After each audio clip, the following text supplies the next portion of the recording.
오늘 본문은 크게 두 단락으로 이루어져 있습니다. 15절로 21절이 한 단락이고 22절부터 35절이 또 한 단락입니다. 그런데 이 두 단락 모두 무슨 이야기를 하고 있느냐? 지혜를 얻고 수를 멀리하라는 이야기를 하고 있습니다. 오늘 본문은 먼저 지혜를 얻으라고 합니다. 지혜란 다른 것이 아닙니다. 우리가 잠언에서 계속 봤던 것처럼 그저 머리가 좋은 것, IQ가 높은 것, 이것이 지혜가 아니라 여호와를 경외하는 것이 지혜입니다. 세상을 보면 악인들이 형통하고 성공하는 모습이 보입니다. 하지만 그렇다고 해서 악인들의 형통을 부러워할 것이 아닙니다. 악인은 결국에는 하나님의 심판을 당하기 때문입니다. 그래서 우리는 순간순간 악인이 잘되고 흥황하는 그런 모습을 보더라도 거기에 연연하지 아니하고 올곧게 여호와를 경외하는 지혜의 삶으로만 나아가야 할 것입니다. 17절, 18절 말씀을 같이 한번 읽어보겠습니다. 17절, 18절 읽습니다. 내 마음으로 주인의 형통을 부러워하지 말고 항상 여호와를 경외하라. 정령이 내 장래가 있겠고 내 소망이 끊어지지 아니하리라. 아멘. 여러분, 혹시라도 악인이 잘 되는 것을 보면서 또는 예수 안 믿는 사람이 잘 되는 것을 보면서 불만을 품거나 불평을 하지는 않습니까? 나도 차라리 저렇게 살아버릴까, 이런 마음이 들지는 않습니까? 이런 생각, 이런 마음은 어리석은 모습입니다. 여호와를 경외하는 지혜로 살아야지만 진정한 장래에 소망이 있는 겁니다.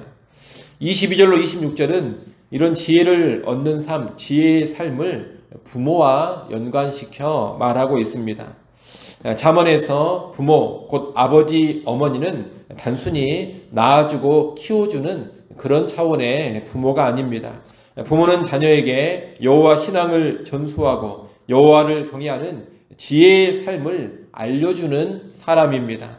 그러므로 이 잠언 말씀에서 부모를 공경하고 부모에게 청종하라 또는 부모를 기쁘게 하라, 이런 명령은 단순한 효도의 차원만을 말하는 것이 아닙니다. 효도의 차원도 있지만 효도의 차원을 넘어서서 부모님이 가르쳐주는 여호와를 경외하는 지혜로 살아가라, 이런 의미까지 담고 있는 겁니다. 이런 맥락에서 22절은 너를 낳은 아비에게 청종하고 내 늙은 어미를 경히 여기지 말라고 합니다. 그리고 25절에서는 내 부모를 즐겁게 하며 너를 낳은 어미를 기쁘게 하라고 합니다. 효도하라, 이런 말이면서 동시에 부모가 가르쳐준 여호와를 경외하는 그런 지혜를 무시하지 말고 여호와 경외하는 삶을 살아가라는 겁니다.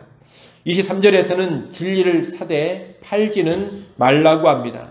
지혜의 말씀, 진리는 결코 버리거나 포기해서는 안 됩니다. 무언가 얻을 것 때문에 또는 어떤 이익 때문에 진리를 팔아버려서는 안 된다는 겁니다. 철저하게 진리를 넣고 철저하게 지혜를 따라서만 살아야 하는 겁니다. 여러분, 이러한 내용을 유념하시고 언제나 여호와를 경외하는 그런 지혜의 삶으로만 나가시기를 바랍니다. 또 어떤 형편, 어떤 상황에 처한다 하더라도 여호와를 경외하는 지혜의 삶을 결코 포기하지 않기를 바랍니다. 오늘 본문은 이어 술을 멀리하라고 합니다. 20절, 21절 말씀은 술과 고기를 탐하고 잠자기를 즐겨하는 것에 대한 경고입니다. 그리고 27절로 35절에서는 술에 대한 경고가 집중적으로 나오고 있습니다. 특히 오늘 본문에서 술은 음료와 함께 등장하는데 이 술과 음료는 모두 우리를 유혹해서 하나님께 대한 참된 신앙을 갖지 못하게 하거나 지혜의 길을 버리게 하는 것을 상징합니다. 그래서 오늘 본문은 술 같은 음료와 음료 같은 술, 이 모두를 경계하고 있는 겁니다. 이 둘은 겉보기에는 아주 호의적이고 달콤합니다. 처음에는 우리의 쓰라린 마음을 위로해주고 모질고 험한 세상에서 얻지 못하는 즐거움을 줄 수 있는 그런 존재로 다가옵니다. 하지만 술과 음료는 둘 다 그 결과가 파괴적이고 치명적입니다.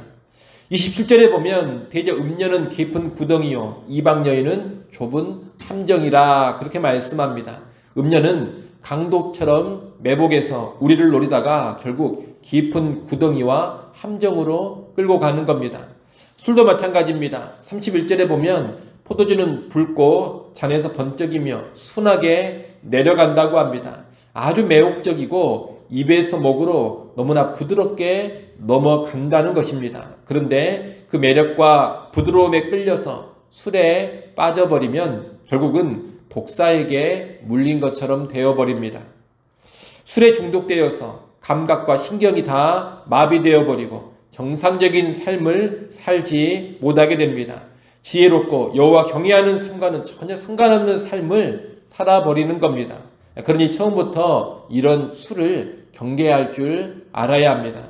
다시 31절 말씀을 보십시오. 31절 말씀을 우리 같이 한번 읽어보겠습니다. 함께 읽습니다. 포도주는 붉고 잔에서 번쩍이며 순하게 내려가나니 너는 그것을 보지도 말지어다. 아멘. 매혹적이고 입에서 목으로 너무나 부드럽게 넘어가는 술을 어떻게 하라고 합니까? 보지도 말라 그럽니다. 일단 접하고 나면 빠져나오는 것이 쉽지가 않습니다. 그러니 아예 쳐다보지도 말라는 겁니다. 술도 그렇고 음료도 그렇고 최선의 방책은 무엇이냐? 처음부터 접하지 않는 겁니다. 미리 피해버리고 미리 도망쳐버리는 것, 아예 처음부터 보지도 않는 겁니다. 이것이 술과 음료를 대하는 최선의 방법입니다. 만나고 상대하고 접촉하다 보면 그 매력에 이끌려서 빠져나오기가 쉽지 않습니다. 그리고 결국은 파멸로 가버립니다. 그러니 처음부터 아예 상종하지 말라. 이것이 잠언의 교훈입니다. 오늘날 우리가 사회생활을 하면서 술자리를 계속해서 피하는 것이 쉽지는 않습니다. 하지만 결코 술이 나를 지배하지 못하도록 해야 되고 술 먹는 일에 빠져들지 않도록 해야 합니다. 그리고 잠언이 교훈하고 있는 것처럼 금주의 삶으로 나아가는 것, 술을 아예 마시지도 않는 것이 최고의 지혜라는 것도 우리는 알아야 하겠습니다. 여러분이 그런 지혜를 꼭 기억하셔서 부도덕한 것, 음란한 것, 술과 음료 이러한 것들은 아예 처음부터 상종하지 않는 그런 삶을 살아가시기를 바랍니다. 오늘 말씀을 정리합니다. 여러분 오늘 우리 앞에 두 가지 길이 놓여 있습니다. 그 두 가지 길 앞에서 선택을 잘 해야 합니다. 여호와를 경외하는 지혜의 길로 갈 것인지 아니면 술이나 음료의 유혹을 따라서 어리석은 파멸의 길로 갈 것인지 선택을 잘 해야 합니다. 또한 악인의 형통함을 부러워하면서 현재의 형통을 위해 악인의 길로 갈 것인지 아니면 장래의 소망을 품고 여호와를 경외하는 의인의 길로 갈 것인지 선택을 잘 해야 합니다. 인생의 주관자는 하나님이십니다. 이것을 꼭 확신하면서 반드시 여호와를 경외하는 지혜의 길로 가시고 또한 의인의 길로 갈 수 있기를 간절히 축원합니다. 기도하겠습니다. 아버지 하나님, 여호와를 경외하는 지혜의 삶으로 살아가라는 권면의 말씀, 또한 술과 음료를 멀리하라는 권면의 말씀을 보았습니다. 우리가 이 세상 살아갈 때 순간적인 악인의 형통을 부러워하면서 악인의 길로 결코 가지 않게 하여 주옵소서. 참된 미래의 소망을 가져다주는 여호와를 경외하는 지혜의 삶, 여호와를 경외하는 의인의 길로 가게 하여 주옵소서. 술의 길, 음료의 길에 빠지지 않기를 간절히 바라고 원합니다. 술에 빠지고 음료에 빠지면 결국은 파멸에 이르고 만다라는 것을 마음 깊이 새기게 하시고 술과 음료를 크게 경계하게 하여 주옵소서. 아예 처음부터 상종도 하지 않는 높은 수준의 지혜로 살아가게 하여 주옵소서. 일평생 여호와를 경외하며 거룩하게 살아가는 모든 주의 백성들 되게 하여 주옵소서. 아버지 하나님, 또 이 시간 하나님께 나와 기도합니다. 다시금 하늘의 하나님 바라보게 하시고 하나님을 전적으로 의지하는 이 새벽 시간 되게 하여 주옵소서. 우리의 모든 형편과 상황 속에서 감사함으로 구할 것을 하나님께 아뢰게 하시고, 기도하는 시간을 통하여 하나님의 능력과 도움을 힘입고 또한 하늘의 평안을 누리게 하여 주옵소서. 오늘 하루를 살아갈 때에도 살아계신 하나님과 부활하신 주님과 긴밀히 동행하게 하시고, 우리의 한 걸음 한 걸음이 하나님 말씀에 순종하는 길이 되게 하여 주옵소서. 예수님의 이름으로 기도드리옵나이다. 아멘. 하늘에 계신 우리 아버지여, 이름이 거룩히 여김을 받으시오며 나라 임하옵시며 뜻이 하늘에서 이룬 것 같이 땅에서도 이루어지이다. 오늘날 우리에게 일용할 양식을 주옵시고, 우리가 우리에게 죄 지은 자를 사하여 준 것 같이 우리 죄를 사하여 주옵시고, 우리를 시험에 들게 하지 마옵시고 다만 악에서 구하옵소서. 대개 나라와 권세와 영광이 아버지께 영원히 있사옵나이다. 아멘.